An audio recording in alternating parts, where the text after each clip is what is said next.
Hello students, I'm Naheed and you're watching me on my YouTube channel, Applied Linguistics with Naheed. The topic of today's lecture is the basic concept of morphology in English language. In this lecture, I will be covering primarily the definition of morphology available on Wikipedia, and then there will be some information about what are words and their types, what are morphemes and their types, and what is the productivity of the morphemes. And during while, we will try to understand that what is the difference in between the words and the morphemes. So let's take a start. I've prepared a presentation for that purpose. I'll share the slides.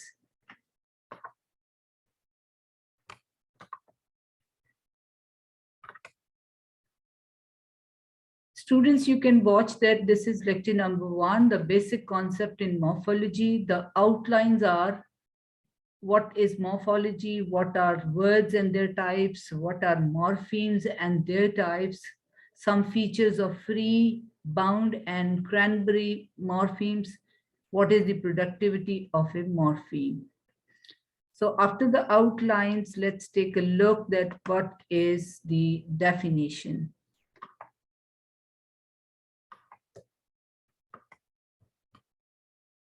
You can see that the definition has been divided into some bullets, and there are a few highlighters in red ink, which I want to discuss very briefly. The definition says that in linguistics, morphology is the study of words. So that is one thing. The study of words in sentences is called morphology. So when we are considering or studying sentences, only the words on words level is considered as the morphology. And moreover, that how they are formed, that what are those methods and the procedures which were involved in the construction. Because in English language or in other languages too, there are certain ways and methods through which the words are formed. So in morphology, this is also considered that what is that particular method through which this particular word which is being studied or these particular words which are being studied are formed or constructed. So the method is actually considered. That becomes also the part of the morphology and their relationship to other words in the same language. And then again, if we are talking about the sentences, the words are used in relationship to one another. You see that if the subject is singular, first person, second person, or the third person, we make certain changes, bringing other words into the sentences, which reflects that, yes, there is a relationship of the words together. So this is also studied into this understanding of the relationship of words in sentences is also considered as a part of the morphology. Then morphology analyzes the structure of the words. Let me say that how they are formed and the structure of the words, there is a little difference that in how the methods are considered, that what particular method has been adopted, what was that way, the way it was constructed. But when once it is constructed, the structure of that particular word or words is analyzed, that what are the parts of that word, such as stems, root words, prefixes, and suffixes. The students of applied linguistics and linguistics understand, or they know that the terms like words and the morphemes are usually used.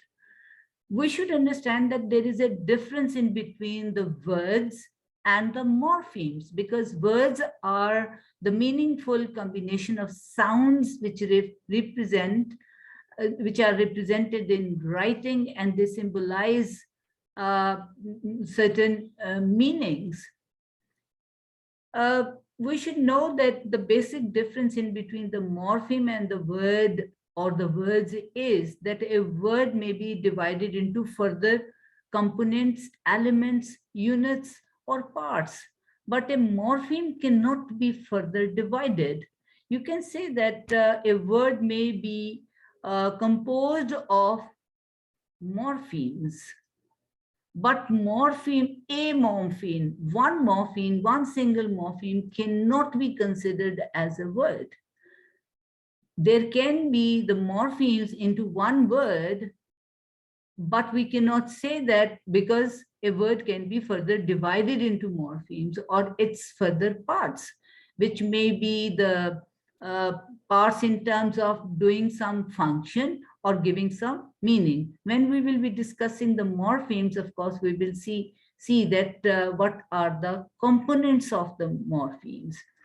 Coming back onto the words, let's take a look at what the definition is. Already I have explained it, but I repeat it, that a word is a sound or a combination of sounds or its representation in writing that symbolizes and communicates a meaning. So it has to be a meaning when the letters or the alphabets are, or the sounds or sound speeches or sound speech are combined together, but ultimately they should not only, make a group of sounds only, they should really end on some meaning. Unless these sounds give us a meaning, we cannot claim that that combination of sound was a word. The basic difference between a word and a morpheme is that a word may be divided into further components, elements, units, parts, but a morpheme cannot. Words may be simple, complex, or compound. So there can be three types of the words, like simple words, complex words, and the compound words. Simple words are the words which are autonomous, free, and cannot be further divided. Examples: teach. So it's a complete word which cannot be further divided. Reach, rose, beauty, river, house, off, to, I, we. So in these examples, I have combined the open and the closed classes. Will later on in some video, I'll explain that what are the open and the closed classes. Complex words. These are the words which contain one root word and one prefix or suffix. The examples are worker, read, reread, read, write. Now let me give you some detail about the words used as examples into this category or type of words. Now consider the word worker. Here you see that work is a simple word, but there is the suffix er added to it. So in this way, in this word, there are two components. One is the free or independent or autonomous word, which is simple word. But again, there is the er attached to it. And this er is the suffix. This is the later part, which is added at the end of a main word. Similarly, reread is another word. Here we see that read is a simple word, and then re is attached in the beginning, which is prefix. Grammatically, it is called prefix, and later on, I will explain what the prefixes are. Or simply, we know that prefixes are the words or the components which are attached to a root word or a basic word or the main word or the free word or the free morpheme at the beginning. Similarly, the third example, rewrite, is another example. Here, re is attached as the prefix to the simple word write. So here you can have the idea that here in a complex word, there has to be one root word and one prefix or suffix. So there is no restriction that only the prefixes can be attached to the root words. Even the suffixes can be attached at the end of the word. So in both of the cases, the word ultimately would be considered as a complex word. Then there is another type which is called compound words, uh, which are not free and cannot be further divided. And then there are three types of compound words in English language. Compound words are not the free words. Always, I mean, they are used in combinations. There are three types of words or compound words in English language. They're called open form compound words, closed form compound words, and hyphenated words.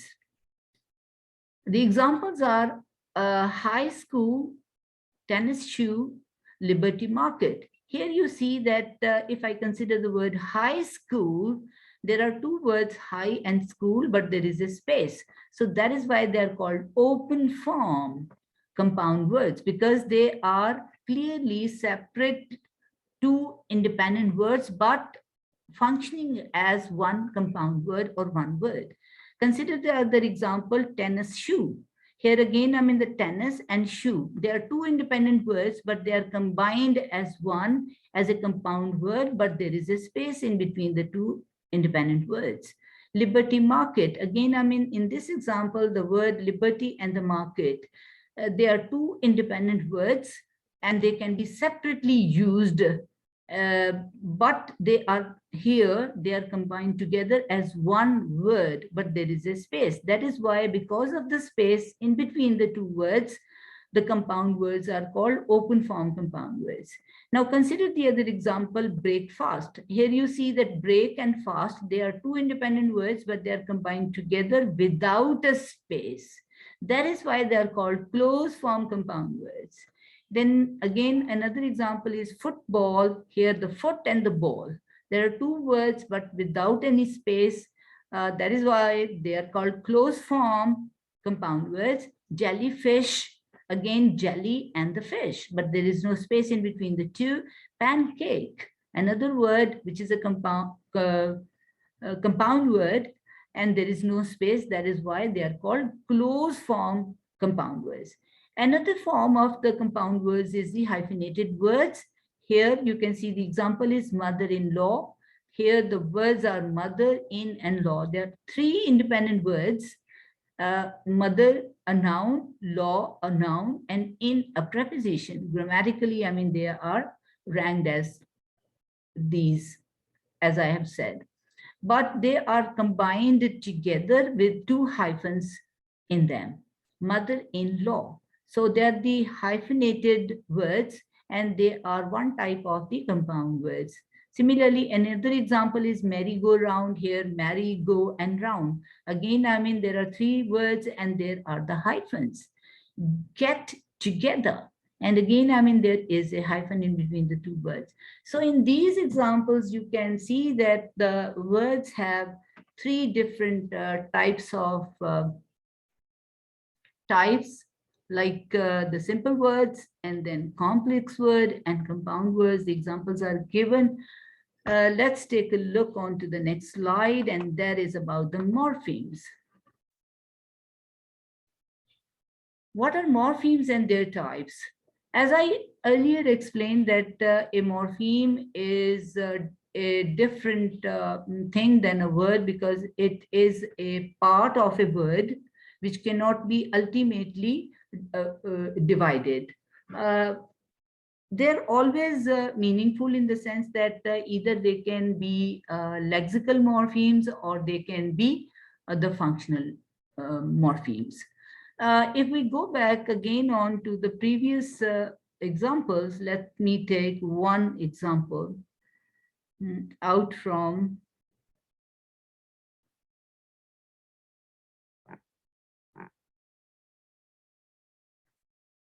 the complex, yes, the complex words. Now consider the word worker. Here you see that work is a lexical item,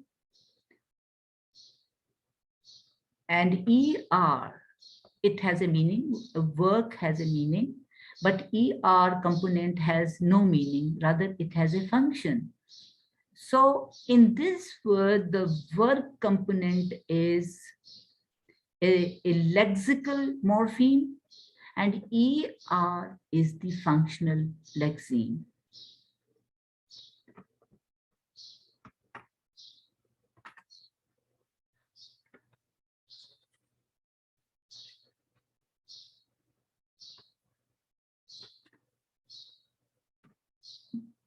Students, as the video is going to be a little longer, what if we cut it off here or stop it here, and we go into the second part where the morphemes will be explained. So thank you very much for today. And for now, I will make another video on the topic, what the morphemes are and their types, so that we can really focus by giving sufficient time onto this, because this is important. Thank you very much.